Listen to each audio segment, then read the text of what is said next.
Hello, hello. Hey guys, Nicole Cooper here. And I want to hop on really quickly and talk to you about what do you do when chasing after your dreams become overwhelming, scary, and lonely, right? There's a lot of us who are out here chasing dreams and pursuing goals and going after passions and wanting to begin to live out our fantasy world, right? Um, and we're getting so many cliches and great speakers and all these people saying, go after your dreams, chase your dreams, pursue your passion, right? We have all these people that's encouraging us to go in that direction. But how many people are talking about what do you do when your dream becomes scary?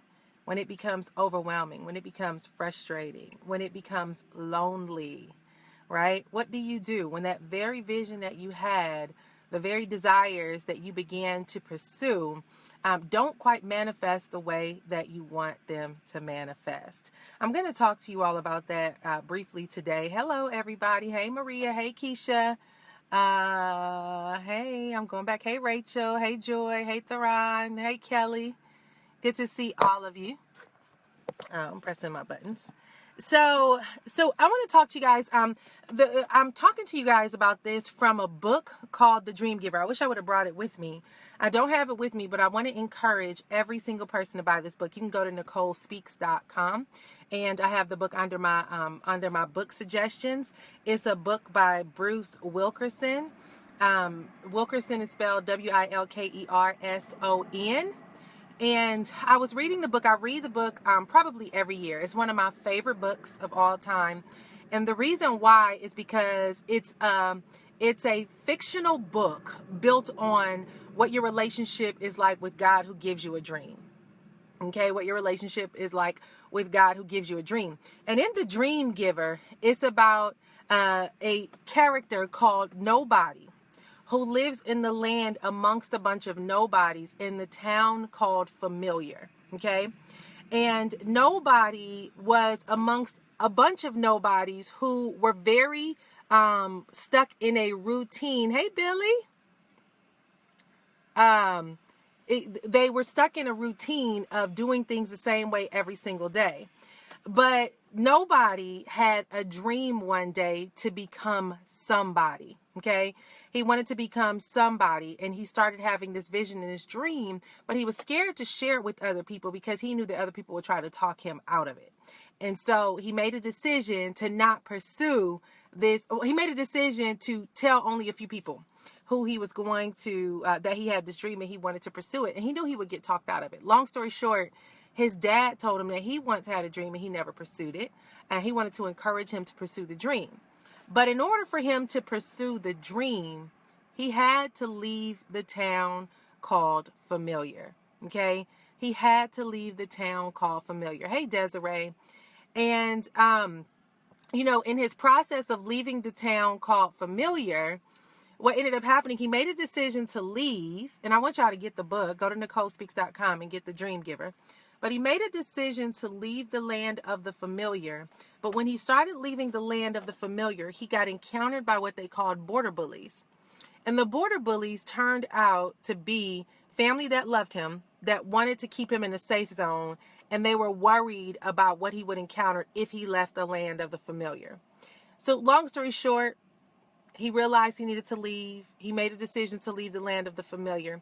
But he talks about that escape out of the land of the familiar, crossing the bridge and going in pursuit of pursuing that dream. Now, here's the thing that really blew my mind. I love this book, guys. Please go get it. Because it's a very good analogy of what you're going to go through when you're pursuing your dream. But when he left the land of the familiar and he started going across the bridge to go pursue his dream, he took a nap. And when he woke up, he found himself in an area called the wasteland. And the wasteland looked like desert. It was just, just miles and miles of nothing. And he said the more he began to walk towards it, the more alone he began to feel. And then he began to feel as if the dream giver was no longer with him. The dream giver was no longer supporting him or helping him with his dream. And he began to feel as if he made a big mistake leaving the land of the familiar. Now, when he felt like he made that big mistake, he began to get angry. He began to get bitter. He began to have regret. But then someone called Faith showed up. And Faith began to show him the way that led the nobody into an area called the sanctuary. Now, I want you guys to get this book. I don't want to tell you the whole story, but I was reading it yesterday, and so many little key points popped up. One of the key points is that when you are leaving the land of the familiar, you're going to encounter fear. You're also going to encounter overwhelm, and you're going to encounter frustration, right? That is going to happen. You see, when people tell us to pursue our dreams, they don't tell us what's going to happen when we pursue them, right? We get connected to the vision and we don't think about the in between. And when it's a good thing, right? You don't want to, because we'll get paralyzed and we'll turn back around. But one of the things that nobody began to talk about, the book is called The Dream Giver by Bruce Wilkerson. Okay. And one of the things that began to happen is he realized that he called it the wall of fear, that he can get through the wall of fear if he allowed courage to guide him. And he understood that the more I kept moving towards that goal, I would leave that wall of fear behind me. You see, guys, it took for him to go through this process, right? Then he got to the sanctuary. He went from the land of the familiar to the borderland, where he had to leave what he knew as his comfort zone to cross the bridge. And when he began to walk, he entered into a place called the wasteland. The wasteland made him feel like he was making a big mistake. And it was also where he started making a decision. Should I turn around and go back to what was familiar to me? But faith showed up in the middle of the wasteland. Does it sound like your life, right? A little glimpse of faith showed up, and faith guided him to a place called the sanctuary, which was this very plush green area with wonderful waterfalls, big beacons of light. And he felt like at the sanctuary, this was the closest that I've been, to the dream giver in this journey. And when he got to the sanctuary was up in an elevation. So he climbed up that elevation. And when he got to the top of it, it gave him an aerial view so he can see his dreamland, where he was going to pursue his dream. And so, I was reading this yesterday and I was saying to myself, you know what? It's like so many of us are very big about our dreams. We're very big about, having a dream and having a vision, but we're so intimidated by what we encounter when we walk away from the land of the familiar. And it becomes very paralyzing, and it makes you feel like what you had and where you were was better than where you're going. And so we begin to second guess that dream and say, well, I'm better off being in my comfort zone because it was safe, it was predictable, it was comfortable, and I didn't encounter the fear. I didn't encounter that lonely feeling of, oh my God, am I here? I made this decision to make this move and nobody's accompanying me with that. We all go through that. We all go through these journeys in life. We all go through these seasons where when you're pursuing something new, it is going to be overwhelming. It's going to be frustrating. It's going to be paralyzing. And it's also going to make you feel like maybe I should return back to where I was. But here's the point of this message. When he began to get into a place of doubt and fear, faith showed up. And faith, although he was real mad at faith. He didn't want to talk to faith. Faith showed up like it was a woman. And he went off on faith. This is what what nobody did in the book, The Dream Giver. So if you're just joining us, I'm talking about the book, The Dream Giver. Okay. But he got mad at faith and was going off because faith was trying to encourage nobody that he was making the right decision. And nobody was telling faith all the reasons why he felt abandoned. So faith just walked away and didn't argue with them. But when faith walked away, faith was guiding him in the direction of the sanctuary. So as he began to regret how he went off on faith and he started following her, he realized she was leading him to that safe place, that sanctuary. The point in this, guys, is we all have to know where our sanctuary is and know where to connect with God in a place and space of, where he can give us a sense of refuge on this vision that we're pursuing, or on these dreams that we are pursuing. That book, and Kenya said it's my best book ever. Guys, please get this book. Please, please, please. I remember when I read the book the first time, I wanted to write Bruce Wilkerson and ask him, he lives in South Africa. I wanted to ask him, would he give me permission to tour the world to talk about his book? Because I was so fascinated by this book. This book, guys, is going to give you a very clear picture of what life will look like. And it does it in a way where it is it's so engaging, and it helps you to understand what stages of life that you're going through. But after he leaves the sanctuary, let's talk about this. After he leaves the sanctuary, he ends up falling into a place called the land of the giants. Okay? The land of the giants. Now, the giants were intimidating, obviously. And this is where most people will turn around and go back, because you have these huge giants. Think about David and Goliath, right? All around you, who are designed to intimidate you. Here's what I want you to understand. When you are going into your dream, when you're pursuing something that God gives you a vision on, the truth of the matter, guys, is you're going to feel so small compared to this big vision. You're going to feel incapable.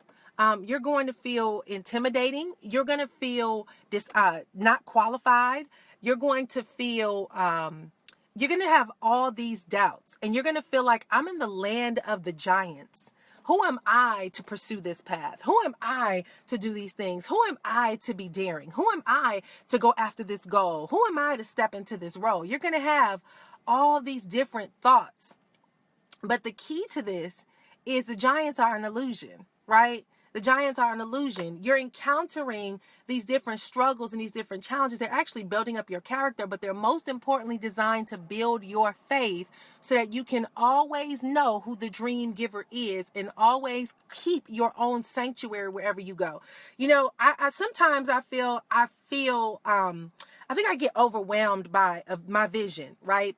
And it gets discouraging, because I'm like, God, I see all these things, but I don't understand. Why do I face so much opposition? How is it supposed to play out? Like, what am I qualified? Like, is this something that you really called me to do? And on Sunday, I went to this leadership retreat with this guy by the name of Duke Matlock. And one of the things that he said, one of the things that we have to do, he talked about creating a daily routine. And he said, we got to create it. It's a 4-part daily routine. You have your success routine, you have your spiritual routine, you have your health routine, and then you have your, what he call your bookend routine, where you close out your day. And he said, every single day you have to make time for these 4 pieces of your life. Your spiritual routine is designed for you to go and retreat at the beginning of the morning to connect with God in a way where you can get clarity for your day. He said, because when it comes to you knowing what to do with your day, right? A lot of us are taught by productivity coaches to get a to-do list and to write down these things that we know we need to do.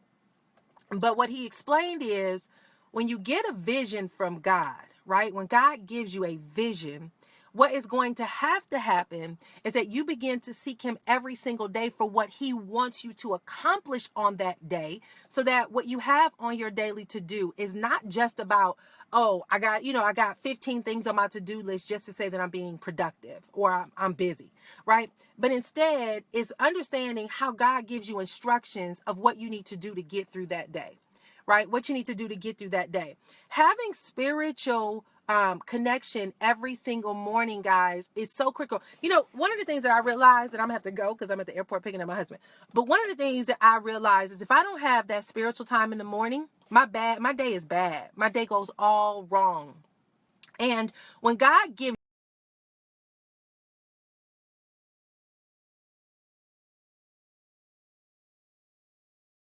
my husband is calling. I gotta go. real quick, he's calling. I'm picking him up from the airport. What happened is, guys, if you go uncovered without being connected to God in that vision, you will feel naked and afraid and alone. But in order to really get through these stages of frustration, loneliness, overwhelm, in this pursuing of the vision, it has to be a constant connection to the God who gave you the vision. It has to be. Guys, we're in a world right now where people feel hopeless. Y'all think that man Trump got all that power? Please don't think that. There's something that is happening that is ordained by God, and it's bigger than what we know, and God is calling us to rise in the season. So I got to go. My husband just landed. He is back from the Sundance Film Festival, so I'm going to find out how Utah was. But I wanted to encourage you guys to get the book, The Dream Giver. Make sure your sanctuary and have your spiritual connection every single day. The book that I recommend the second book that I recommend is Get Up and Grow by Duke Matlock. That's the book that I'm reading. He teaches you how to develop these habits. If you feel abandoned, lonely, frustrated, and naked in your journey, it's because you have to reconnect with what God has called you to do, to be in a position to rise according to his direction, according to his instructions. God is not going to give you a vision for you to sustain it on your own strength. That's why we feel weak. That's why we feel incapable. But you have to be able to rise in a way that you are connected to him as a source to give you daily instructions. So anyway, gotta go. Y'all have a great day. Love y'all. Bye.